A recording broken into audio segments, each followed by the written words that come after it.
A maioria das pessoas não desiste por falta de talento, não desiste por falta de oportunidade, não desiste por falta de inteligência, desiste porque nunca forjou uma vontade capaz de suportar o peso do caminho, e o problema não está lá fora, nunca esteve, está dentro. Bem-vindo à Forja da Vontade. Hoje vamos falar sobre a coisa mais rara que um ser humano pode construir: uma vontade de ferro. Uma determinação que não dobra quando o vento bate, que não recua quando o chão some debaixo dos pés, que não negocia com o primeiro obstáculo que aparece. Os estoicos não falavam sobre motivação, eles falavam sobre algo muito mais sólido do que isso. Falavam sobre caráter forjado, e é exatamente isso que você vai aprender aqui. Sêneca foi um dos maiores filósofos da história. Conselheiro de imperadores, homem que enfrentou o exílio, a pobreza, a ameaça de morte e atravessou tudo isso com uma clareza que poucos seres humanos já alcançaram. Em suas cartas a Lucílio, ele escreveu algo que precisamos ouvir com toda a atenção: você é seu próprio obstáculo. Você não sabe o que quer.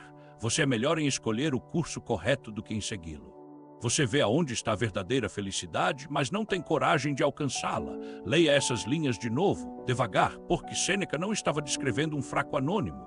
Ele estava descrevendo a condição padrão do ser humano. A maioria de nós enxerga o que deve fazer, sabe o caminho, conhece a direção, e ainda assim não vai. Fica parado no mesmo lugar, inventando razões, esperando o momento perfeito, negociando com o próprio desconforto.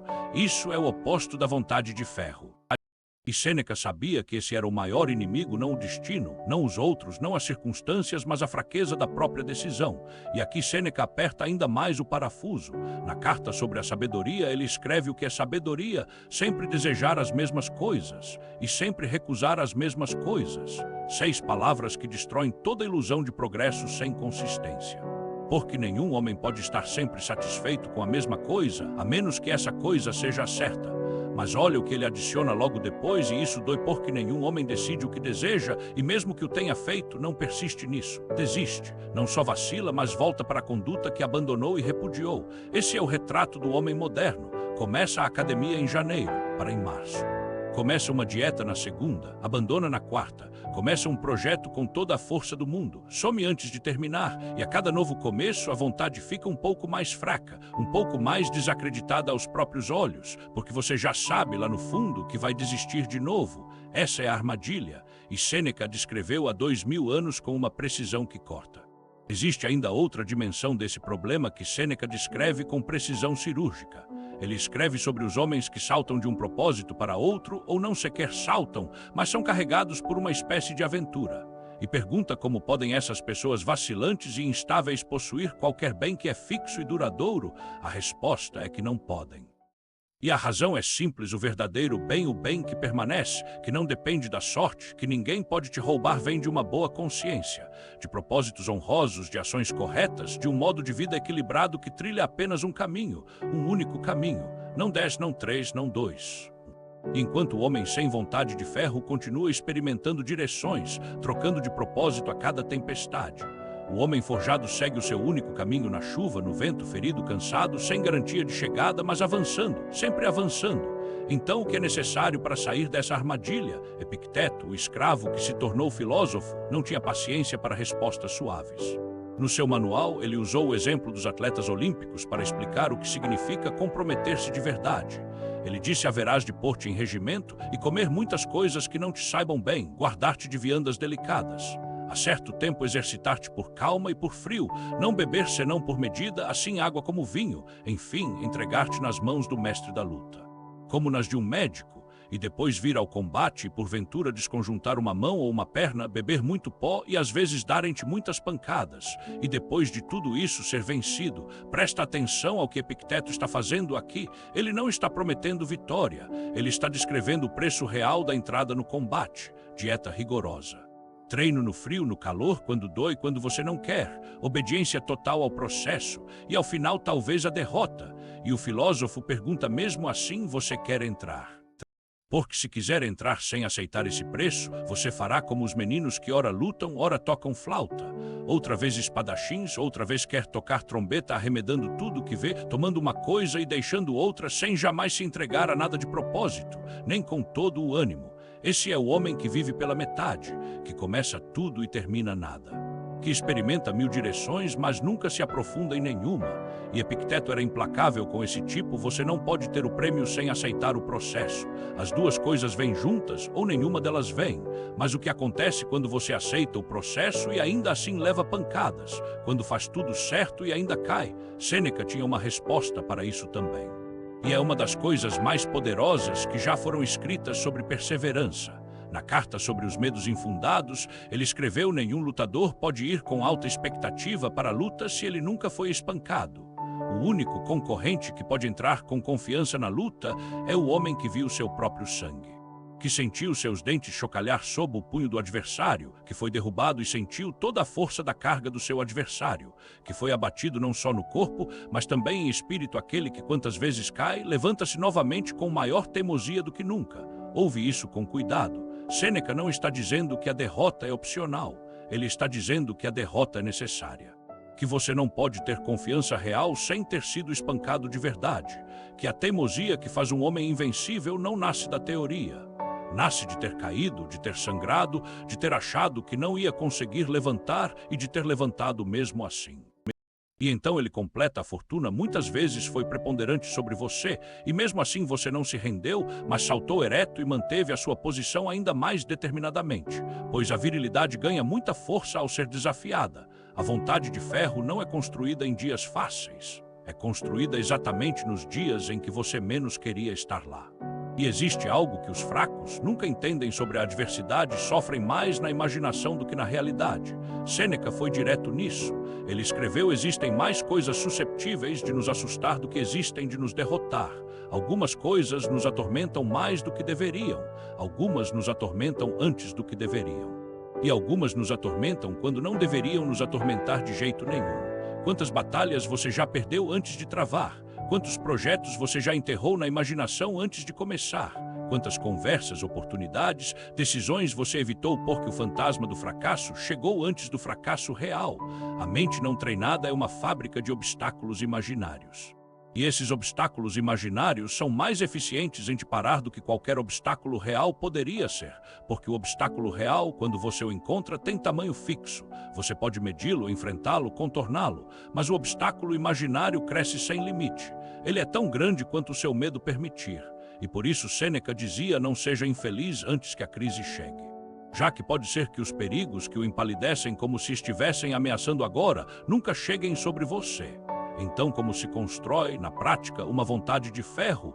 Sêneca deu uma instrução que parece simples, mas é profundamente exigente.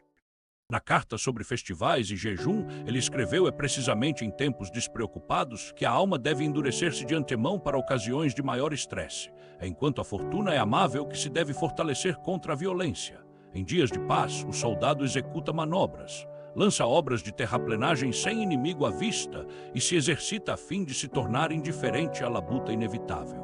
Se você não quer que um homem recue quando a crise chegar, treine-o antes que ela chegue. Isso é uma lei, não uma sugestão, uma lei. A força que você vai precisar amanhã precisa ser construída hoje, quando não há urgência, quando não há pressão, quando nada te obriga. O soldado que treina no tempo de paz é o mesmo que avança no campo de batalha. O homem que pratica a disciplina quando a vida está fácil é o mesmo que não quebra quando a vida fica dura. E quem espera a crise chegar para começar a se fortalecer chega sempre atrasado, sempre despreparado, sempre com menos do que precisa. Sêneca vai ainda mais fundo nessa instrução. Ele diz: reserve um certo número de dias durante os quais você se contentará com a alimentação mais barata e escassa. Dizendo a si mesmo: esta é a situação que eu temia. Resista a tudo isso por 3 ou 4 dias por vez, para que possa ser um teste de si mesmo em vez de um mero passatempo. Isso é estoicismo aplicado, não como filosofia de biblioteca, como treinamento real. Exponha-se voluntariamente ao desconforto para que o desconforto involuntário não te destrua. Na carta sobre a lealdade à virtude, Sêneca usou uma das imagens mais poderosas de toda a filosofia. Ele disse: você prometeu ser um homem bom, você se alistou sob juramento. Esta é a corrente mais forte que irá mantê-lo no bom discernimento. E então ele evocou a imagem do gladiador. O gladiador pode abaixar sua arma e testar a piedade do povo, mas você não abaixará sua arma nem suplicará pela vida. Você deve morrer ereto e inflexível. E depois ele citou Virgílio com uma frase que deveria estar gravada na alma de todo homem que busca não desistir: pela força um caminho é aberto. Fit via vi. Pela força, um caminho é aberto. Não pelo talento, não pela sorte, não pela circunstância favorável, pela força, pela vontade, pela recusa de parar. E se você ainda precisava de mais um argumento, Sêneca trouxe Catão, o homem que enfrentou César, que perdeu a guerra, que viu tudo desmoronar e que mesmo assim não cedeu. Desembainhando a espada naquele último momento, Catão gritou: Fortuna, você não conseguiu nada resistindo a todos os meus esforços. Eu tenho lutado pela liberdade, não por mim mesmo. Depois que os médicos o cauterizaram, Catão tinha menos sangue e menos forças, mas não menos coragem. Isso é vontade de ferro, não a ausência de feridas, a recusa de ser dominado por elas. E Sêneca entende que o processo de construir essa vontade não é um evento único, é uma prática diária de reforço. Na carta sobre filosofia como guia da vida, ele é explícito: é mais importante para você manter as resoluções que já fez do que ir e fazer novas. Você deve perseverar, deve desenvolver uma nova força através do estudo contínuo, até que o que era apenas uma boa disposição se torne um propósito bem estabelecido. Mantenha-se firme nele, a fim de que o que é agora ímpeto possa tornar-se um hábito da mente. Esse é o segredo que ninguém quer ouvir. Não é o primeiro passo que forma o caráter, é o 10º passo no mesmo caminho. É a resolução que sobrevive ao próprio entusiasmo, que continua depois que a empolgação inicial some, que permanece quando não há mais nada de glamouroso no processo, quando virar rotina, quando doer, quando ninguém estiver assistindo. A motivação começa. A vontade de ferro continua, e ela se fortalece exatamente onde a motivação fraqueja. E existe ainda uma última verdade sobre desistir que Sêneca revela, talvez a mais difícil de todas. Na carta sobre progresso, ele escreveu: o inimigo está realmente pressionando você. Você deve aumentar a sua velocidade e fugir, chegando a uma posição segura. Lembrando-se continuamente de que é nobre completar sua vida antes da morte chegar. E depois ele faz uma observação que corta qualquer desculpa pela raiz. Muito mal é feito por quem te atrasa, não apenas por quem te destrói. Por quem te atrasa, porque a vida é curta e a tornamos ainda mais curta por nossa instabilidade, por fazer sempre novos começos na vida, agora um e imediatamente outro. Nós dividimos a vida em pequenos pedaços e a desperdiçamos. Cada vez que você desiste e recomeça do zero, você não está apenas perdendo tempo, você está gastando a substância da sua vida, você está fragmentando o que deveria ser contínuo. E a vontade de ferro, essa coisa rara e poderosa que os estoicos descreviam, não é construída em pedaços, é construída em continuidade. Em consistência, no mesmo caminho, dia após dia, pancada após levantada, sem negociar, sem justificar, sem suplicar pelo descanso que ainda não foi ganho. Apenas a virtude proporciona uma alegria eterna e tranquilizadora, mesmo que surja algum obstáculo, mas como uma nuvem passageira que se interpõe frente ao sol, mas nunca prevalece contra ele. Sêneca escreveu isso para Lucílio. E agora está escrito para você: o obstáculo vai aparecer, a pancada vai chegar, o dia em que você não vai querer, esse dia vai existir. Mas a nuvem não é o sol e a crise não é o fim, são testes do que foi construído, são o fogo da forja, e o metal que sobrevive ao fogo sai mais duro do que entrou. Você prometeu ser um homem bom, você se alistou, não abaixe a arma, não suplique pela vida fácil. Pela força, um caminho é aberto.